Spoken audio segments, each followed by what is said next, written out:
Hey Internet, it is Gunter with MiniMishaps Games, and today we are talking about ethics and AI art.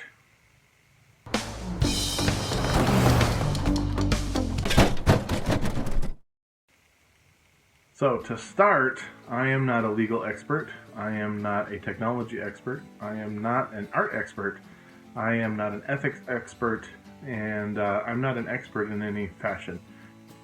But I am doing classes and finishing up classes for graphic arts technology with the intent of working in the graphic arts industry. I am someone that loves technology, I love nerd stuff, I love AI and art, and I want to kind of figure out which things are ethical, which things are responsible, which things are possible, and let you guys know where I fall on all of those topics. First, let's take a look at history, and specifically Napster and music and protecting the rights of musical artists. So the year is 1999, 16-year-old me has no idea about business or profit or the music industry or copyright or anything like that. And Napster has just come out with this technology that allows people to share music with one another. Now, it wasn't a perfect technology. The music you would share to Napster and download from Napster would degrade. The quality of it would degrade very quickly, so parts would skip and the files would become corrupted, and you'd lose some of that authenticity of the music. Now, Napster was found that violated the rights of the musicians, and essentially they shut down. 16-year-old me, that was the first time I got in a ethics and legal discussion regarding art and artists. And 16-year-old me decided then to delete everything that was copyrighted music. So I actually did the work, went through, and found that I basically got to keep like Poland's greatest folk tunes and some of these artists that had made their music rights free and things like that. And then later we got iTunes and Spotify, and those programs addressed, maybe not fixed perfectly, but addressed the rights of the musicians and artists with regards to controlling the profit and how their music was shared, and basically how they would sign their rights with their own decision making as part of it. So, and I think that is where the AI generators are headed. I think they're still in the glitchy, amoral, because we don't have any premise for writing legal, and we don't have any premise in that very specific technology for ownership and rights, and obviously ethically anything that impacts the artists should be avoided at all costs. And then the next example that I'd like to talk about is much more recent, and that is the open gaming license in Dungeons and Dragons. Now, this just happened, 3 months ish ago. The outrage. I know that this has been a topic for some time, but essentially, that do writers of content that are third-party content creators have access to the Dungeons and Dragons world for creating their content, and that ended with I believe, ethical win, which was that the SRD, the system reference document, was added to Creative Commons. Again, not a perfect fix, doesn't cover everything, and can still be exploited immorally and illegally in different ways. But again, that was a step that was taken that really moved the industry forward in terms of taking a ethical stance on content creation. And actually, another example is YouTube itself, this platform where we can learn anything and find anything. When YouTube first came out, there was also a number of colleges that were against the technology and protested the video sharing because they believed it delegitimized college and the learning experience.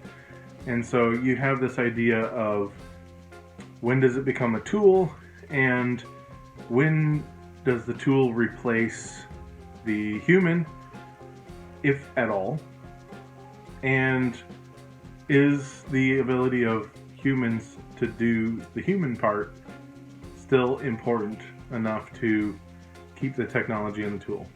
The next part of this big puzzle that we're going to draw a conclusion about AI is social media and misinformation, and the tribalism of the just because it's not what they think, therefore I won't think.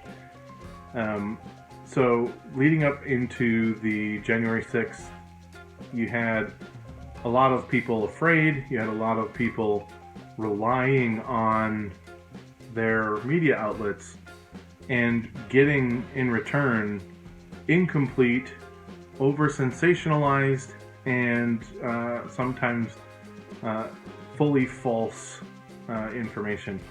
And so the ethics went out the window in place of which side are you on? And so you had a lot of people that believed really strongly because based on something that they were being informed, and I think you've got that with all of these, with the AI question, with the OGL question, with Napster. The idea that fear is evidence, and it's not.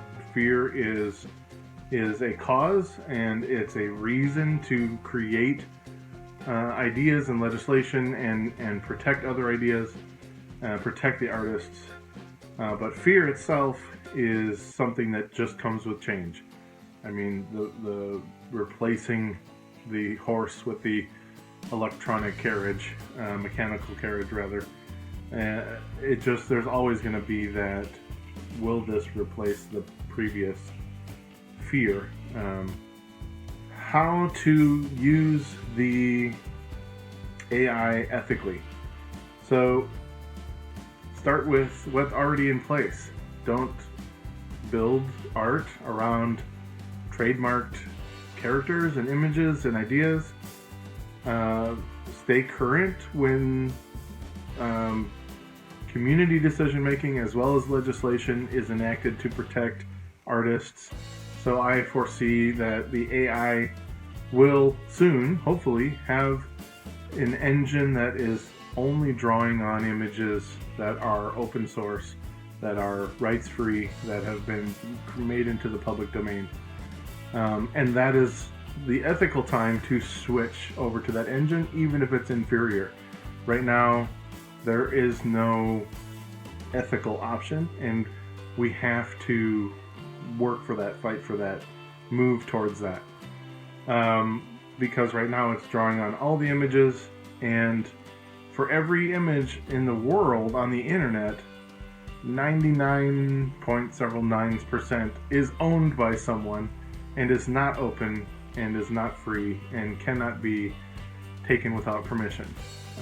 So the next way to ethically use your AI generating is to use terms that are non-copyrightable. They're generic. The concept of a dragon has been made so that everyone understands that this is a dragon, and you can't say one person owns the idea of a dragon. Now, if you're specifically trying to recreate the dragon from Neverending Story, probably a problem. Don't do that. And there is actually, if you're wanting to make extra sure, and I do this with anytime I generate an AI image, I take those images that are generated and I put them back into Have I Been Trained to Check, which is a phenomenal resource and website that compares images. You can put your search terms into there as, and then I would take the image and put it into a similar image Google search, and that'll tell you and show you the origins of the pictures that they're drawing on and things like that. And then you can make your decision if it's a general AI terms assessment or if it's drawing specifically on specific artists and works. Now, that being said, never use another person's name or their YouTube channel or their art pieces or their individual style that's recognizable if they are in a market, if they are sharing their art, if it's their livelihood, if it's in any way tied to their well-being. Don't search for any of those things. There are styles of art and there are artists in the public domain from hundreds of years ago that the style is recognizable to that artist, but the art style itself is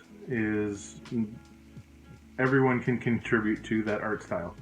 So if you have a Shakespearean sonnet, that concept is recognized to Shakespeare, and no matter what sonnet you create with the words from any other source, the understanding is that the idea of that iambic pentameter sonnet was popularized by Shakespeare. That doesn't harm Shakespeare's estate or Shakespeare the artist in any fashion. If you're trying to copy something that exists, that's the thing to avoid. So that essentially brings us down to, and then just don't sell anything that you make on AI art. It's for entertainment, it's for description, it's for concept artists to convey something to a client that they're going to make. It can be for like project management and things that using it as a tool is not in itself unethical. Claiming or profiting on someone else's images, that's the part you got to avoid. So watch for rights-free image engines to come out. I believe they will. Watch for coding and monitoring and censoring inputs themselves that allow you to tell the engines don't draw from certain sources. I hope and think that that's coming, hopefully in the AI industry as well. So that leaves us basically with two ethical ways that I will be using the AI art moving forward. One is to touch up art that I'm myself creating. So this might be to see what, if I did a graphic arts image, what it would look like if the borders were refined or if the lighting was changed or those kinds of things. I am comfortable asking a computer to do that to something I have myself created. And the second is concepts that are completely new that I don't have any way to conceptualize.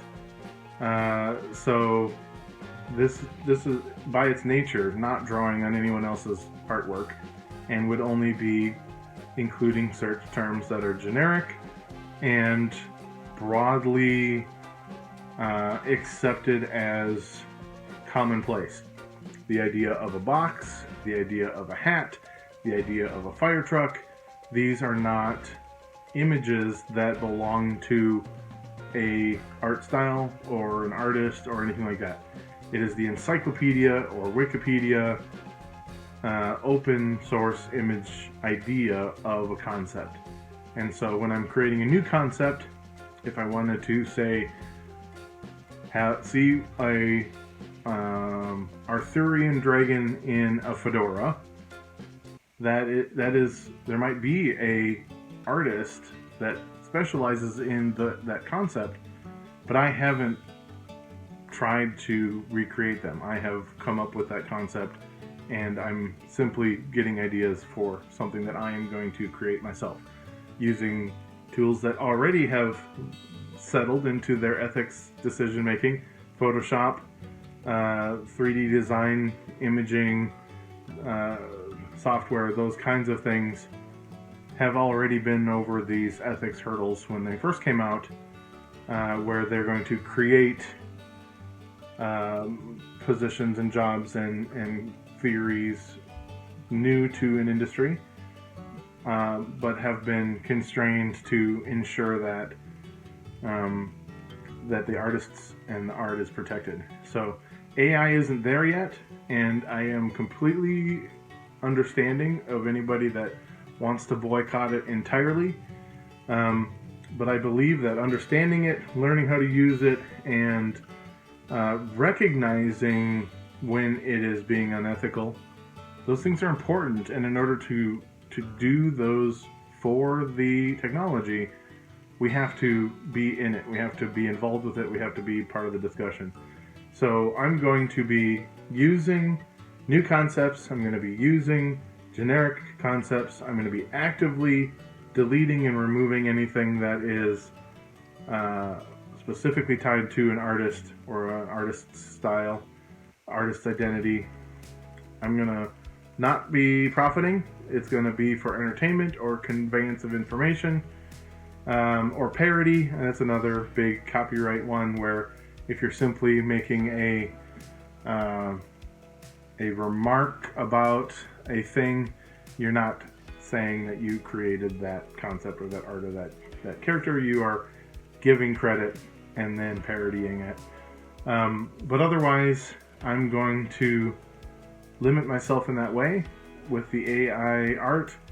And I want to hear I know this is a topic that there's going to be, for some, no winning answer, and where I landed isn't strong enough one way or the other.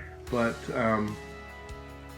having learned from Napster, having learned from YouTube, having learned from Photoshop, each of these went through the separation of the artist and the ethics from the technology and the tool.